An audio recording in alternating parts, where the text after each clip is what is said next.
أيكلني تاريخو زي فلتن حربنا تاتو زي خبرن ولدو تاريخ كسرحن حربنا تات كفترن أيكلني عقامك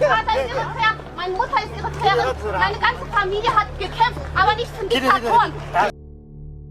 فستيفالات تقدف بفلاي بهاجرات أوروبا تنقع غرغرن قونصن ካብ ዝኾኑ ነዊሕ ሓወፂሩሎ ብሓደ ወገን ደገፍ ትግደፍ ነቲ ብኻብ ኤርትራ ዝመፁ ደረፍቲ ዝምራሕ ጽምብላት ከም ናይ ባህላ ዓድን ሃገራዊ መንነትን በዓል ከም መተኣኻኽብን ናይ መዘናግዕን ባይታን ክገልጽዎ ከለዉ ዝበዝሑ ብመንእሰያት ዝተዓብለሉ ከም ብርጌድ ንሓመዶ ዝኣመሰሉ ጉጅለታት ተቃወምቲ ከዓ ንፌስቲቫላት ምስ ስርዓት ዝጓነጽሉ ናይ ቅልስ መድረኻት ቀይሮም ኣለዉ ኣብዚ ዝለዓል ገለገለ ሕቶታት እዞም ነቲ ስርዓት ዝቃወሞን ዝጽየንዎን መንእሰያት ስለምንታይ አንጻር ሙዚቃዊ ኮንሰርታት ክንዲ ዝነድር ዘርእዩ ኣዳራሻት ጓይላ ንኸፍርሱ ንነብሶም ግዳያት ሕጋዊ ሳዕቤናትን ማእሰርትን ክገብሩ ከም ምኽኑ እዩ ናይ ህግደፍ ዳንኬራን ዕንዘራ ናይ ፈተናዮን እንተይልካ እንታይ ናብኡ ዘኸይድ ኣለካ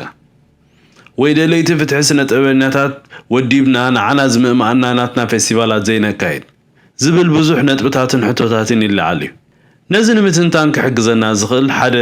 ባህላዊ ዓመት ዝብል ኣምር ኣብ ናይ ሎሚ ትሕዝቶ ዋይቲ ጆርናል ቀሪብ ኣለኹ ቅድሚ ምጅማረይ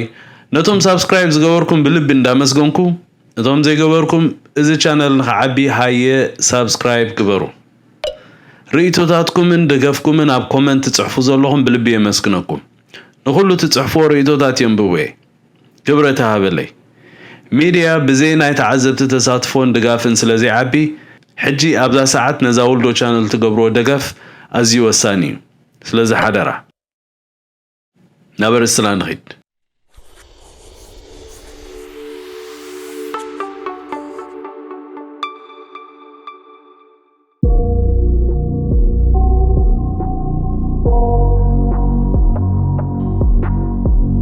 نخم برجينا حمدون كل ما برجينا حمدو زنورا فيستيفالات تقدف زكايدو لبوتات ناخدو تقاومهم ككايدو تصنحو والدابيتات ندروم عن صارت تنقص لتهم زخونه نهلاويهم زخر سرعات مخانو ردي نزوم من اسياتن والدابيتات ومن داسات فيستيفال بمفراس انتايم زفري زولو انتيلنا كلتا قد السنة كنزارة بلا نخل قدامي እቲ ስርዓት ንፌስቲቫላት ከም መኻዕበት ጅቡኡ ስለ ዝጥቀመሉ ገንዘብ ንኸይረክብ ኣብታ ትሕምሞ ክነሃርሞ ኣለና ትብል ነጥብያ ካልኣይ እቲ ፌስቲቫላት ናይ ጽልእን ትምክሕትን ትሕሶታት ዝጋወሓሉን ዝዝመረሉን ስለ ዝኾነ ነዚ ክንጻወሮ ኣይንኽእልና ትብል ነጥብ እውን ኣላ እዚአን ክልቴን ኣገደስቲ ነጥብታት እየን ኣብ ውፅኢታውነትን ከመይ ንሪአን ንኸውን በታ ካልአይቲ ንጀምር እንታይ ትብል እዚ ፌስቲቫላት ናይ ጽልእን ትምክሕትን ትሕሶታት ዝዝመረሉ ስለ ዝኾነ ኣይንጻወሮን ኢና እትብል እዚ ኣቕንዕቲ ነጥብ እኳ እንተኾነት ዋላ እቲ ፌስቲቫል ይተዓጾ እቲ ናይ ጽልእ ትሕሶታትን ተዋስኦታትን ኣብ ካልእ መድረኻት ክካየድ ምዃኑ ርዱእ እዩ እታ ሓንቲ እቲ ስርዓት ንፌስቲቫላት ከም ማኻዕበቲ ጅቡኡ ስለ ዝጥቀመሉ ገንዘብ ከምዘይረክብ ጌርና ኣብታ ትሕምሞ ክንሃርሞ ኢና ትብል ቀዳመይቲ ነጥቢ ዝያዳ ተድምዕ ኮይና ትስማዓካ ንኣብነት ኣብ ጊሰን ጀርመን ንጸጥታን ሎብን ንጠበቓታትን ዝጠፍአ መጠን ገንዘብ ምስ ንብርጌድ ንሓመዱ ሰጊኡ ዝጎደለ ቁጽሪ ተሳተፍቲ ብምምጥጣን እቲ ስርዓት ብመጠን ዘውፅኦ ገንዘብ ንኽእትዎ ዝተጸበዮ መጠን ኣታዊ ስለ ዘይረኸበ ከም ሓደ ኣድማዒ ውፅኢት ናይቲ ተቃውሞ ክረአ ይኽእል ነድሪ መንእሰያት ኣንጻር እዚ ፌስቲቫላት ብትኽክል ክንትንትን እንተኾይና ግን ቀንዲ ጠንቂ ነድሪ መንእሰያት ዝኸውን ዘሎ እቲ ትሕዝቶም መልክዕን እቲ ፌስቲቫላት እዩ حربنياتات وزي خبرن ولدو تاريخ كسرحن حربنياتات كفترن أيكلني تاريخ وزي فلتن حربنياتات وزي خبرن ولدو تاريخ كسرحن حربنياتات كفترن أيكلني إذا قاعد زبزها عبز مريض زقرب درفتات نتيجة دايت سرعات زخونة حزبن من إسين زقود سلا زغوني زقود خبل كله خمي مالتي يتقع ويهرم ما يكون كنزل زلو أمونغو متقعتن مقداتن في اللي يالو متقعتي اتقدمو زمت قنتي ويبدل كخون كله مقداتها اتي بتمتكعت زبصحكا قسلي كحاويلو ابز جمرولو غزي اندغنا خنكا وي كتنكف كله زمص عينت كانزا يتقالل مالتي ازي اب عوده مصنعتي سلام وي بيس ستاديز ባህላዊ ዓመጽ ወይ ባህላዊ ጎነጽ ይባል ነዝን ምርዳ መጀመርታ 3 አይነታት ጎነጽ ነረ ቀዳማይ ቀጥታዊ ወይ አካላዊ ዓመጽ ማህረምቲ መቅተልቲ ማህዩር ጾታዊ ዓመጽ ወዘተ ይዘጠቃለል ማለት ካላይ ዓነት ዓመጽ ስርዓታዊ ዓመጽ እዚ ህይወት በሐርነት ንኽነብራ ዝዕንቁጽ አይነት ቅርጽታት ንኣብነት ግዱድ ዕስክርና ባርነት ሳንሱር ሕግ አልቦነት ወዘተ ይጠቃለል ሳልሳይ አምናይ ሎሚ አረስቲ አገዳሲ ዝኾነ ነጥብኻ ባህላዊ ዓመጽ ዝባሃል አይነት በደል ማለት እዩ ባህላዊ ዓመጽ ሓደ ምልካዊ ስርዓት ብፍላይ ንቅርጻዊ ዓመጽ ከም ንቡር ንኸምስሎ ዝጥቀመሉ አገባብ ወይ ሜላ እዩ ባህላዊ ምዝመዛ ብመገዲ ደርፍታት ጽሑፋትን ፊልምታትን ወዘተ ይካየድ ንዘይ ግዱብ ዕስክርና ንባርነት ንሳንሱር ንሕጊ አልቦነት ብምሽፍፋንን ብምምልኻዕን ንህዝቢ ወይ ግዳያት ከዕንዘር ይፍትን ዛዕባ ስነ ጥበብ ከመይ ገይሩ ዕንዘራ ይፈጥር ዝብል ኣብ ዝሓለፈ ሓደ መደብ ኣዳለ ነይረ ዘራኹም ኣተለኹም ሊንክ ወይ ጥብቆ ኣብ ታሕቲ ናይዚ ቪድዮ ከቐምጥ ኣብዚ ፌስቲቫላትን ካልኦት ተመሳሳሊ መድረኻትን ዝድረፍ ደርፍታትን ትረኻታትን ዕላምኡ ነቲ ግዳይ ዝኾነ ህዝቢ ዝወርዶ በደልን ዝተኸሎ ሓርነትን ምርስሳዕ እዩ እዚ ከም ሓሽሽ ዝሰርሕ ውጽኢታዊ ዝኾነ ኣንዛሪ ደርፍታትን ተዋስኦታትን ግን ንኹሎም ግዳያት ተቐጥታውን ስርዓታውን በደላት የተዓሻሽዎም ይኽንብል ኣይንኽእልን ኣብዘይ ምልከቶም ኩናት ኣትዮም ደቆም ዝሰኣኑ ወለዲ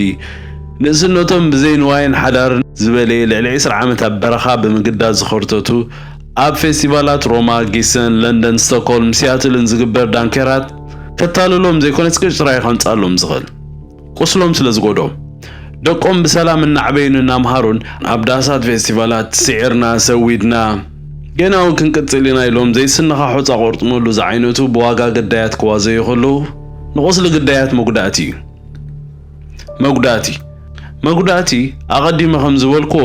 ንቁስልኻ ንኽዩ ዘቐንዝወካ ትራውማኻ ወይ ስምባድካ ንኸይሓውኻ ጠንቂ ይኸውን እዚ ፌስቲቫላት ብመንጽር ዘውርዶ ናይ ባህላዊ ዓመጽ መጉዳእቲ ምስንትንትኖ ክንድዚ ዝኣክል ነድርን ቁጥዕን ስለምንታይ የስዕብ ከም ዘሎ ክበርሃልና ይኽእል ኣብዚ ዴፊኒሽን ወይ ትርጉም ባህላዊ ዓመጽ ክገልጹን ኣገዳሲ ኮይኑ ይስምዓኒ በእንግሊዝኛ እቲ ዴፊኒሽን እንታይ ዝብል any aspect of a culture that can be used to legitimize violence in its direct or structural form ትርጓሚኡ ኸኣ ንቐጥታዊ ዓመጽ ወይ ንስርዓታዊ ዓመጽ ምኽኑይ ንምግባር ዝዋደድ መዳይ ወይ ንጥፈታት ባህል ማለት እዩ ስለዚ ባህላዊ ዓመጽ ከምዚ ይመስል እዞም መንእሰያት ነብሶም ኣብ ሓደጋ ኣትዮም ብነድሪ ዘቃልሶም ዘሎ ጽላኣት ናይቲ ስርዓት ወይ ጽላኣት ናይ ደረፍትን ኮንሰርትን ዘይኮነ ዘይሓወየ ቁስሎም ኣብዚ ፌስቲቫላት ይጉዳእ ስለ ዘሎ እዩ ብኸመይ ዝጉዳእ ዘሎ እንተልና ቀዳማይ ህላወዮም ብምኻድ ካልኣይ ነቲ ኣብ ልዕሊዮምን ህዝቦምን ዝወረደ ዘሳደዶም ስርዓታዊ ዓመጽ ወይ structural violence ከም ንቡር ዝናፈቕ ዝሕብንን ዘደስትን ነገራት ጌርካ መቕራብ ሳልሳይ ተቃውሞኦም ብምቅላል ተበዲልናዮ ንዝብልዎ ሓሶት ኢልካ ብምሽክዕላል ምስ ቀዳማይ ዝተሓሓዙን መንነቶም መኻድ ኤርትራውያን ኣይኮንኩምን ተጋሩ ኢትዮጵያውያን ኢኹም ኣይምልከተኩምን እዩ እናበልካ ካብ ጉዳይ ሃገሮም ተጓንዮም ምፍታን Meine ganze Familie hat gekämpft, aber nicht zum Diktator. ኣብ ሃሪሩ ዘሳጎጎም ስርዓት ኣብቲ ዝተዓቕብሉ ዓዲ እግሮም ብምስዓብ ዓዲ መሰላትን ክብረትን ፍትሕን ገዲፎም ከም ዝመፁ ክዋጥየሎም ከሎ ከምዚ ብእንግሊዝኛ ጋስላይዲንግ ዝበሃል ወይ ኣሉ ቀጣን ዓይነት ከምኡ ዝኾን ዘሎ ኣልዕላ ቢሎም ዝፈብረኽዎ ጸለመ ወይ ናይ ጸላእቲ ወረ እምበር በደል ዝበሃል ከምዘይ ነበረን ዘየለን እዩ ኣብ መድረኻት ፌስቲቫላት ዝቃዋሕ እኳ ዳ በንጻሩ እቶም ግዳያት ከም ዝጠለሙን ዝበደሉን ክናስሑ ከም ዘለዎምን ንኽሕሱን ቅሩብነት ከርኢ ከም ዘለዎን እዩ ኣብዚ ፌስቲቫላት ዝንገሮም ከምዚ ዓይነት ጋስላይዲንግ ወላ ብጥዕናኻ ከም ትጠራጠር እዩ ዝገብረካ ተሃራሚ ክንስኻ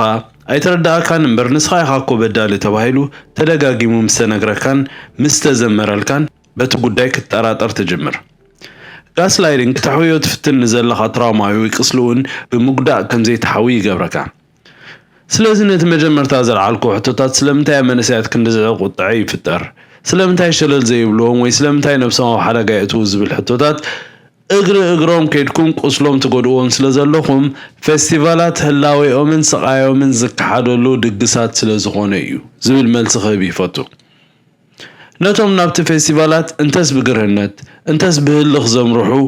ከምቲ ዝብልዎ እቲ ፌስቲቫላት ናይ ባህልን ፍቕሪ ሓድሕድን ኣጋጣሚ ዘይኮነ